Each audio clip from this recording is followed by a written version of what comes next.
Welcome to the women's basketball preseason preview. I'm your host, Richard Prosser, joined by analyst Josh Schlactus and analyst and practice player Grant Mengel. Folks, how you guys doing today? Doing well. How are you? Great.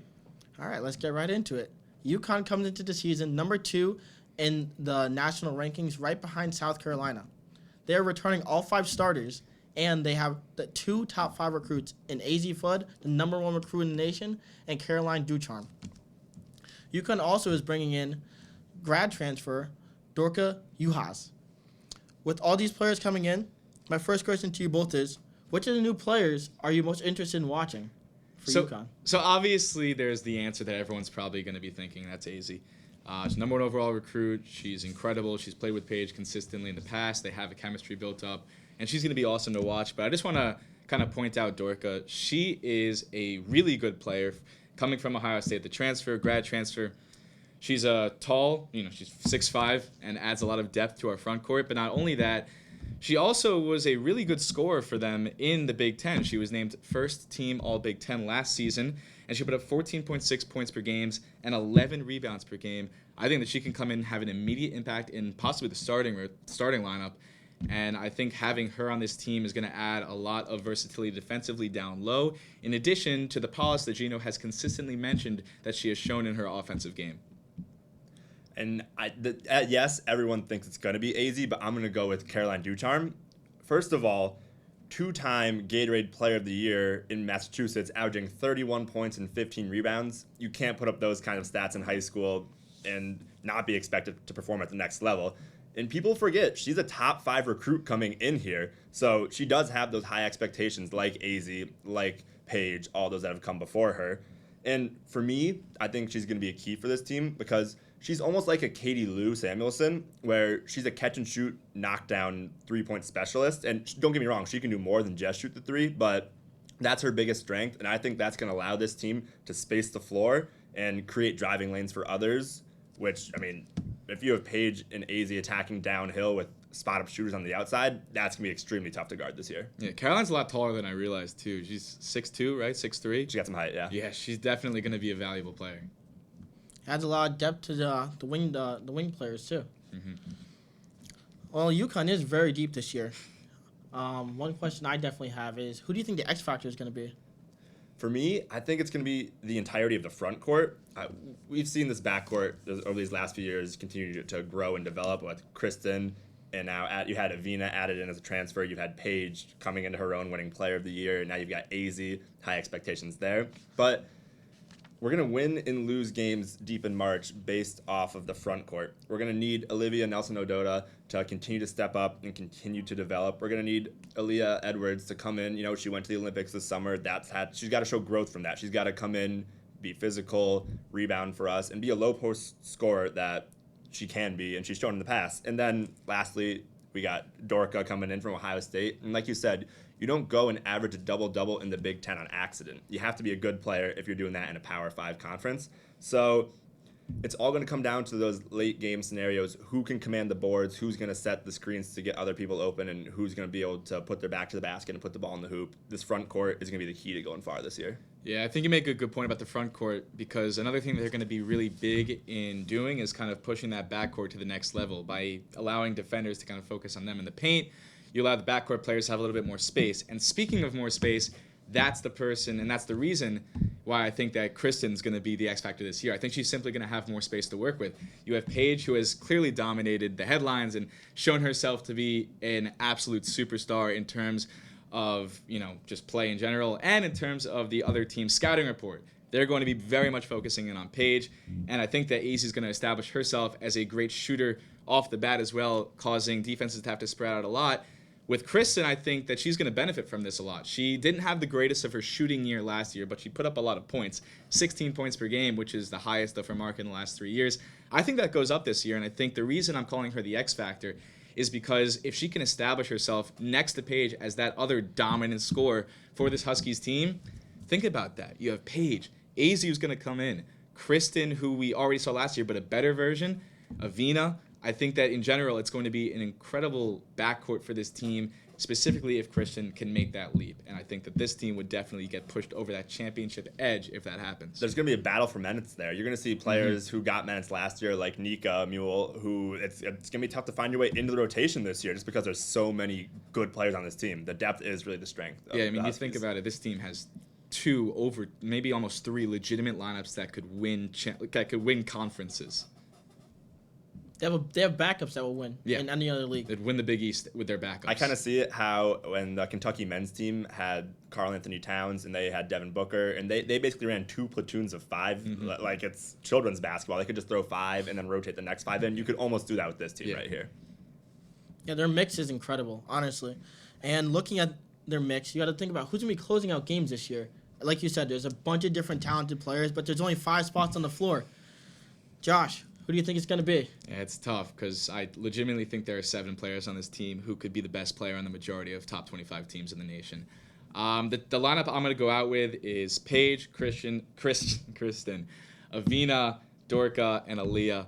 And the reason I say that is because I think that this team is the most well-balanced of all the different starting 5s you can put out there between, there's shooting. You have, obviously, Paige. You have Kristen.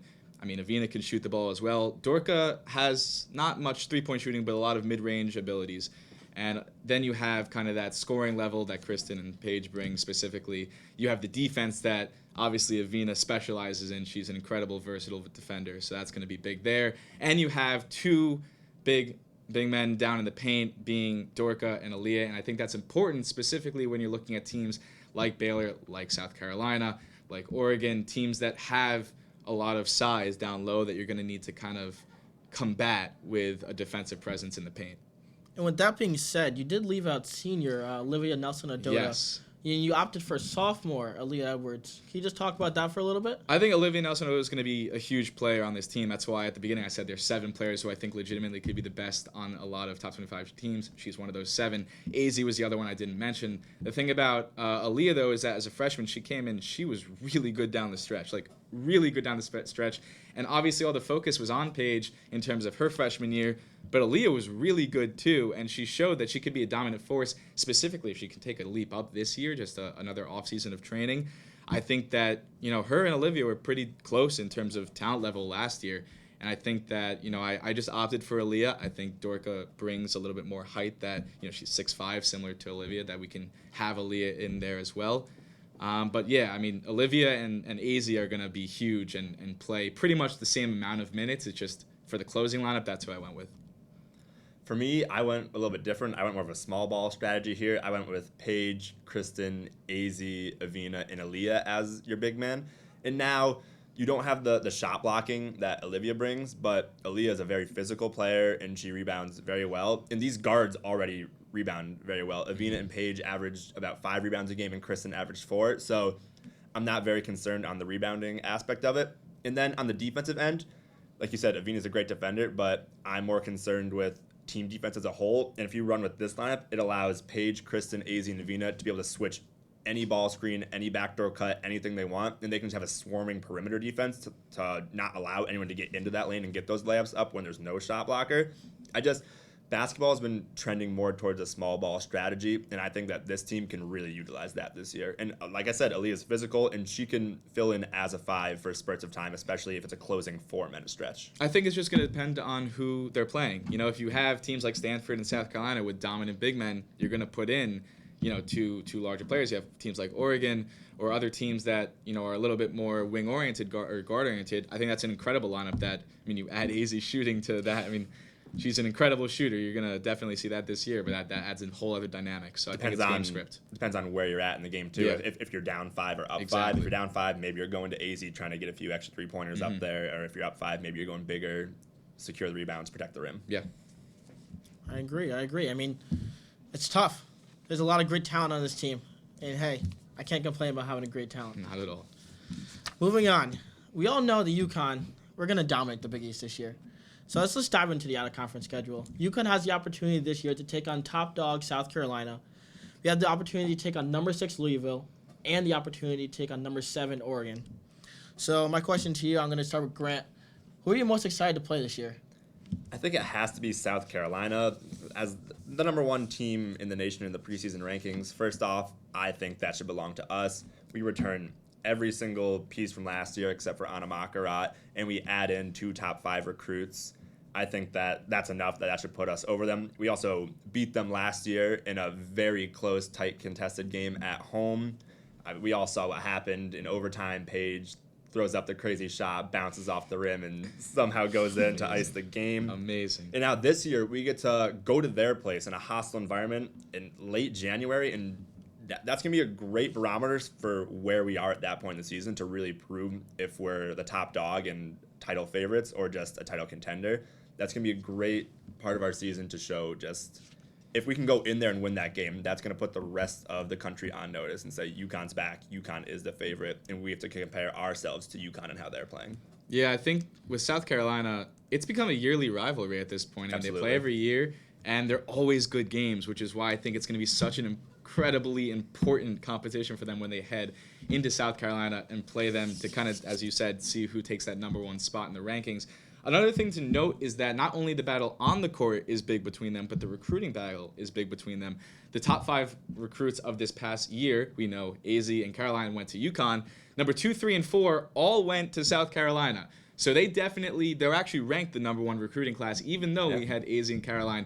And I think that shows that just recruiting and on-court, off-court, everything, these 2 teams are head-to-head all the time. We've had some complaining about ball usage and whatnot. Yeah, so I think that's going to be I want to make a little case for Oregon because although I think that South Carolina is a better team than Oregon, I think that the game script with Oregon is going to be cool because last time we played them, it was Sabrina Ionescu's team, and they destroyed us. They literally made us look like the significantly worst team on the court that night, and that doesn't happen often to UConn. And so I think it's going to be a big revenge game for the Huskies. Obviously, they're different players, but you have Kristen and Olivia there who experienced that, and I think that it's going to be a big game to see just kind of establish UConn as the dominant force again. Yeah, I was going to say, Kristen, Olivia, they definitely remember that. Don't want to get that bad taste out of their mouth. Yeah. So to wrap up here, UConn is the number 2 team in the nation right now, but I want to know what your predictions are for the end of the season. Where are these Huskies going to end up? I think they should be the clear favorites. I mean, you said it before, Grant. They had a Final Four run last year where they beat Baylor, who was a higher ranked, or almost higher, I think it was 1 below, 4-5 overall team, and they take everybody back, with the only exception being Anamakarat. She was great for the team, but she didn't play in that Arizona game or the Baylor game, from what I remember. So I think that this team is so good. We're adding 2 top prospects. AZ also being, there's number 1 recruits, and then there's number 1 recruits like Paige, like AZ, because she's in that conversation as one of those elite level, not every year kind of recruits. And so I think this team is not only getting better in terms of talent, but development. They're going to be a year removed, on their offseason removed. They're going to have more experience under their belt. I mean, Paige had a great tournament performance, but that was her first time playing in the tournament, her first big games as a college player.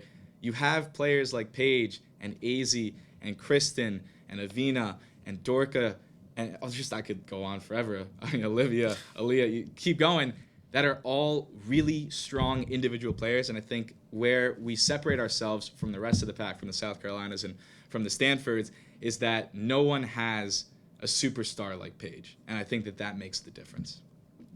Yeah, I'm on the same page. I truly believe that we should be the favorites, and I do think this is the year we finally bring the championship back to Storrs for the first time in what feels like a long time for what's happened here over the last 20 years.